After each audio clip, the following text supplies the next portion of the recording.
professeur Mary Teuw Niane mbaa doy bëgg yeewee ku Tribune yéene kaay ne ma en tout cas fa mu nekkoon moom jugu fa ci xeex gi muy xeex ñetteel bi mandat bu président Macky Sall moom professeur Mary Teuw Niane nekkit PCA bu Petrosen Holding daal dinay bàyyi président Macky Sall bés bi le jour ne ko déedéet ndeel nekkoon PCA bu Petrosen Holding ndax nag moom Mary Teuw Niane mii daal dinay démissionné Tribune yéene kaay daal di may xamal ne Mansour Faye dee su ko génnee ci gile coow en tout cas coowal troisième mandat bi daal moom gaayam yi ñoo ngi koo bëgg a daganal te jaarul yoon bés bi le jour daal di xam le ni moom kay professeur Mary Teuw Niane ab opposant la boo xam ne mi ngi ci biir nguur gi tepp nag ma ngi koy def moom Mary Teuw Niane waaye mi ngi rocceeku ndànk ci nguuru Macky Sall bi yéene kaay bi daal di may xamal ni moom Mary Teuw Niane sax dem na bay xam le ni na gaa yi dem woteel yeewi askan wi Tribune yéene kaay ne ma du moom rek mooy xeex ñetteel bu mandat bu président Macky Sall bi moom Bougane Gueye Dany mi ngi ci tournée goo xam ni maar day taali mbooloo mag xumbaay ma daal di koy topp Bougane Gueye Dany ne NTM laa woote non au troisième mandat bu président Macky Sall Bougane Gueye Dany nag ni ki démb diggante boulevard Centenaire cortège bi daal di jaar Petersen avenue Faidherbe salle de vente ak marché Sandaga waa gëm sa bopp dugg biir kër sëriñ bi mbooloo mu takku nag daal di ko fay teeru waa gëm sa bopp l'évidence yéene kaay xamal ma ni daal dina ñuy tontu Aliou Ndoye de xamal ko ni nag kenn mënta tere Bougane mii génn ci mbedd mi campagnal opposition bi Bougane ci lii quotidien ne moo tax opposition bi war a boole seen doole nag doole cere yokku ñeex ngir ñu mën a xeex président Macky Sall mii direct news dama waa gëm sa bopp day ña ngay jori xeer Aliou Ndoye fu ne moom Bougane Gueye Dany daal di xam ne ci Tribune yéene kaay ne man bu ma kenn tooñee damay bàyyi bañ mat fukk ma boole dóor Bougane ne aw ma lu may wax ak Aliou Ndoye bàyyi ba di président Macky Sall laa amal coow Bougane ne Aliou Ndoye moo la gën a xam ni nag day ñàkk Ndakaaru jël Jóob Sangomar bi lii tax nag mu dugal ci làmmiñam Bougane waaye yàq na ko ndax kenn mënta teree mu am defet ci Ndakaaru Tribune mel ne ku naan man élection yi bari na fitna daar daal dinañu attaqué cortège bu bokk gis-gis ca Bakel tête de liste ba daxaasi laa ñu daal di koy gaañ fukki ndaw ak juróom benn ñu daal di leen di yóbbu garde à vue libération yéene kaay ne ma Ousmane Sonko day la mu nekkoon jógu ca daal dinay xam le ni nag ñàkk woteel liste yaa wàllu wii mooy woteel président Macky Sall moom Ousmane Sonko ne la ma waxoon del tuuma ci ginnaaw benn yoon opposition bi opposé wu ci biir opposition bi la ñoom nag ña nga xam ne wax naa leen ko dañu encaissé te souffrir ndànk Ousmane Sonko ci Vox Populi ne ñenn ci ñoom day bëgguñu dégg lii waaye nag nañu encaissé ndax nag ab opposition boo xam ne suba ak ngoon guddeeg bëccëg doo wax lenn luy naqari président Macky Sall ci Ousmane Sonko ngay xëy di fa gontu loolu mooy opposition bi opposé ak opposition bi moom Ousmane Sonko di artu administration territoriale bi xamal leen ni duñu nangu benn yoon ñuy sàcc élection yi bu leen président Macky Sall woowee ak lu mu leen mënti wax bu mu tax benn yoon ngeen di jalgati lu leen yoon mayul élection yi nag daañu nangu résultat yi bu nekkee leer na naññ waaye bu nekkee am na ay jiixi jaaxa ngeen dañoo ñàkk duñ ko nangu sàcc élection yi Ousmane Sonko ne moo yëngal réew mi rek daal di koy taal ndax duñu ko nangu waaye yeneen liste yi nañu jël ndax ay liste président Macky Sall lan moom docteur Abdourahmane Diouf ci libération yéene kaay ne kàcc moom mook bêtise yam boo ca nekkee doo ca gaaw a génn da ngay teg ni yaa ngi ci dëgg le vrai journal ne nañ ko wax te déedéet communication bu Ousmane Sonko bi jafe-jafe dëgg la am critique yéene kaay daal di xam le ni ñoom yeewi day seenu projet bañ nekkoon ñoo cay yeeweeku ndànk-ndànk ña ngay xëccoo kuy jiite ci kanam ak ku fay des waaye itam seeni allié di leen trahir ndànk-ndànk source a ne ma ay fonds la ñu woote woon ne ngir njàppandal façon yéene collecté juróom fukki millions ngir mën a amal campagne ba waaye xaalis bi seeni représentant yi nekk ci bureau de vote yi lañ ko fas yéene séddale l'observateur ne boobu day Benno Bokk Yaakaar ca Ndakaaru xeexoo la daal di mujjee seen meeting bi nga xam ne amaloon nañ ko fii ci Médina Vox Populi ne ma sangee xoox moom Mimi Touré nga fay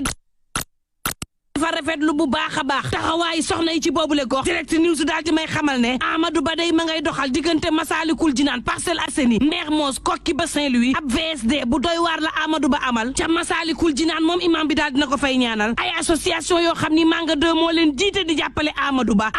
ne Serigne Modou Kara ak njabootam dalal nan ma dalaluk jàmm gu neex lool Amadou Ba ca Koki ngir defar la délégation Benno Ba yàqoon daal di zappe daara ca Koki daal dina fay sàkku ay ñaan ngir président Macky Sall ak Sénégal moom ministre ba woon di Amadou Ba jàppale si Mansour Faye ba mar day taali ca diwaanu Ndar boobu ci diwaanu Mbuur it Mimi Touré daal dina fay jaar ca Malicounda Maguette Sène daal di koy mobiliser ba mar day taali Mimi Touré it daal di cay bég lool ca Mbuur Saliou Samb ak Mahmoud Saleh daal di dalal Mimi Touré ci tapis rouge Le Témoin yéen kaay na ña nga jëm ci fukk ak ñeenteelu législature bi waaye fukk ak ñetteel bi day scandale la fi bàyyi jaare ko ci faux billet ba ci trafic du passeport diplomatique ci ay député yu ñuy tuumaal viol ak itam ñetti téeméer impôt yoo xam ne député yi moom la ñuy fay législature bi ñu génn ñàkkul scandale le quotidien ne scandale baa ngi ca seen oode ak grève bi nga xam ne daal dinañ koy amal ñett ji syndicat daal di xam le ni bokkuñu ci Dakar Times ne boobu day jafe-jafey engrais boo moytul dina andi jiixi jaaxa ci nawetug ren gi mbay mi daal bu baaxee ci yàlla la l'info yéene kaay daal di xamal ne boobu diwaanu Thiès day moom président Macky Sall ma ngi leen di neexal quartier Mbour 4 ci boppam la président Macky Sall bëgg yokku déclassé na nag lu toll ci ñeenti téeméer juróom-ñett fukk ak ñeent ci hectare le soleil yéene kaay ne ña nga ca nawet ba de ONAS di ca def liggéey bu am solo directeur ba di Ababacar Mbaye daal di xamle ni mobiliser nañ ay moyens yu bari ngir nag teggil askan wi jafe-jafe bu dee teggeekuwul ba jeexit wàññi nañ bu baax a baax la waroon am ci mbënd mi vox populi daal di may xamal ne ca kuunun moom ab père de famille moo fa daal di ñàkk bakkanam gannaaw bi nga xam ne doon pompe ndox ma courant ba mas ko mu faatu Sud Quotidien daal di may xamal ni ñaari at a ngi nii gannaaw bi nga xam ni Babacar Touré làqu na ak léegi l'observateur ne ma kaay ci tës bi xale bu góor bii day ab corom bu am fukki at ak juróom benn lay jël nag di ko loué benn étranger bu am juróom fukki at ak ñett xale bi saa bu demee ci kër paaba lang ba doyal fukki junni la paaba di jox far wii di faal mu encaissé kon daal faal mii luweewul néeg luweewul kër ab xale bu jigéen bu am fukki at ak juróom benn dib corom moom lay luwe ñu koy saay-saayee lu ci mënti am mbokk yi nañu yendoog jàmm